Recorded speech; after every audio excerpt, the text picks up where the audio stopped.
Welcome to the Accidental Ammo MythBusters Aftershow. First question. Knowing what you know now, does it seem dangerous to have started out with a go-for-it test with a lawnmower? Absolutely. Actually, yeah, totally. Watching the rocks fly out of that lawnmower was terrifying, and they were actually flying astonishingly straight up in the air. We had some bounce. I mean, yes, that was a little bit of a. We should have worked with a little more safety equipment in that opening scene, I think. What do you think? Yeah, I mean, it's understandable that we did what we did because it's, normally you mow lawns and you hit rocks with them, but the difference was that you generally don't mow like massive piles of rocks. No. And that was the difference. That was what made the likelihood of high velocity projectiles higher than we thought. But to be clear, I would have stopped if I felt in actual real danger. I mean, from a safety standpoint, it's not just about, causing huge bodily harm. It's also about stopping minor injuries. And if I had felt like we're in real danger of hurting us or anybody else, we would have put the kibosh on that and come back with real safety equipment. But even still, it was pretty hairy. Yeah, and we knew that the rocks weren't going to go through the steel cover of the thing. They might come underneath it or out the side and ricochet back at us, but... Which they did. Yeah. Next question. Do either of you have any interesting lawnmower anecdotes?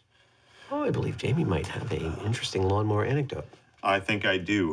When I was growing up, we had about a 10-acre lawn, and so I spent pretty much every weekend through the grass-growing months mowing lawns. So I've spent lots and lots of time, way too much time on lawnmowers. Because I had to spend all this time on this huge lawn, I learned fairly quickly to be creative about how to get out of mowing the lawn. And I found, among other things, this particular lawnmower that we had, it had a reverse and forward lever on it that you didn't have to shift gears or anything. You could just sit there and go back and forth. And I found there was one thing was that if I found a wet spot in the yard and did that, I no longer had to mow the lawn because the tractor would be stuck in the mud. And, go get Dad, and he would have to, get something to pull the thing out, the tractor. And that was good for maybe a couple hours or something like that, and maybe even all day long if he wasn't around. The other thing was that there were two other things. One was that I could go up to a tree and do that same thing back and forth into the tree, and sooner or later something was going to break, and that meant welding and other kinds of repairs, which again could be hours or half a day. And then finally, and my favorite I think, was that I had discovered that you could take the spark plug cap and pull the wire back just a little ways inside the cap, and it wouldn't, if you pulled it back far enough, it wouldn't make the jump to the actual cap that went onto the spark plug. So it looked like it was supposed to work. It looked like it should have worked. What a mystifying ordeal to get it working again. Especially when you had to start it by hand, which was a rather heavy-duty thing to start. And that could be good for a long time, except it only worked like maybe twice. Oh, really? Yeah. And then your dad figured it out? He figured out that it was not just happening. Jamie, teaching America's youth how to shirk their responsibilities for the last 100 years. Next question. Jamie's lawnmower from hell looked frightening, was it? Yes. Yes. It was so much more frightening than it even looked like. Yeah, that was pushing the limits of, I'll say. That thing, the closest build that I can equate to the lawnmower from hell is the steam machine gun, which is one of the other ones where we spun it, and I just wanted to be anywhere but there. Yeah, large weights moving really fast, and I thought it was rotational energy is just diabolic. Yeah, and I love the way that I had built the deck so that the blade came out and was entirely exposed. Yeah, it's just. Talk about the ultimate zombie machine. Time to mow down the lawn. Yeah. Next question. Why did Adam go to all the effort of building a pendulum rig when you could have compared velocities or energies just using math? Right. Especially since you knew the velocity and mass of the projectiles. Well, there's a very specific reason, is that frankly, if you carry the premise of your question out to its logical conclusion, then there's usually almost no reason for us to make a show called MythBusters.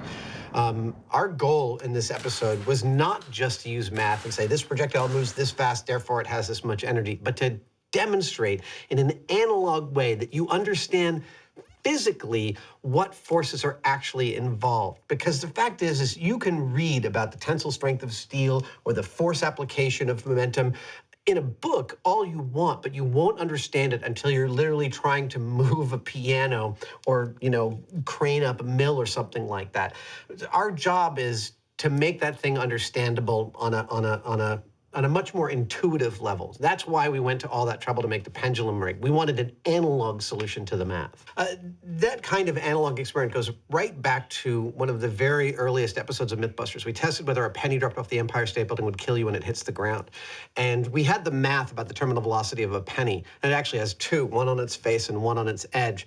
And that episode was shot talking about the math of the terminal velocity of a penny. And for me personally, building the wind tunnel that physically demonstrated the two velocities of a penny with the high wind speed at the bottom and the slower wind speed at the top, and watching a penny tumble in there, that was an early point for me personally where I understood exactly what our job is on this show. That type of storytelling where you really physically understand it rather than just looking at numbers. So again, that goes all the way back to the start of this show. Next question. I loved Adam building the small-scale fire station. That was incredible to watch, but I did find it odd that he did this to visualize a rig that could have been explained in 2 words, guide wires. Again, as a model maker, it helps me in order to be able to talk to my crew and also to talk to the audience and talk to the camera to visualize something physically rather than attempt to explain. You can say guide wires and people say, well, where do they go? Well, they go from the ground up to the top. Well, are they parallel to the building or do they actually go out? Do they triangulate? How do you guide it down? What do you hold on to it with? All of those questions are things people need to... Look, at the beginning, you have to start building something by building it in your head. And then you've got to communicate what's in your head to other people. And Jamie and I do it through a process we call arguing. But for real clear communication of what you've got to do, the physical model is really unbeatable. Plus, we had an extra hour that afternoon, and I felt like building a model, so we put it in the show. Last question. Last question, all right. If you had to have glass dropped on you or a lawnmower stone hit you, which would you choose and why? Lawnmower stone, 100%. Yeah. I mean, that glass is, just moving that glass physically on the ground was one of the most frightening things I've ever done. Yeah, with a small rock, it's... There's only a few places that it could hit you where it would instantly kill you.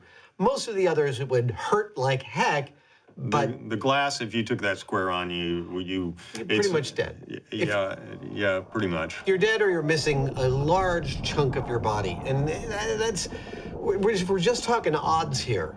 Yeah. Odds are better for the little rock, even if it's traveling with the same energy as a bullet or more, which we found. Odds are better with the rock than the glass. Yeah. Yeah. Well, that's it for MythBusters After Show. Accidental I was thinking about a pun. I just wanted to bring this up. I was thinking about how you spent your whole childhood learning how to mow, and then you spent your adulthood working on your mow. Get it? Thanks for joining us. Yeah.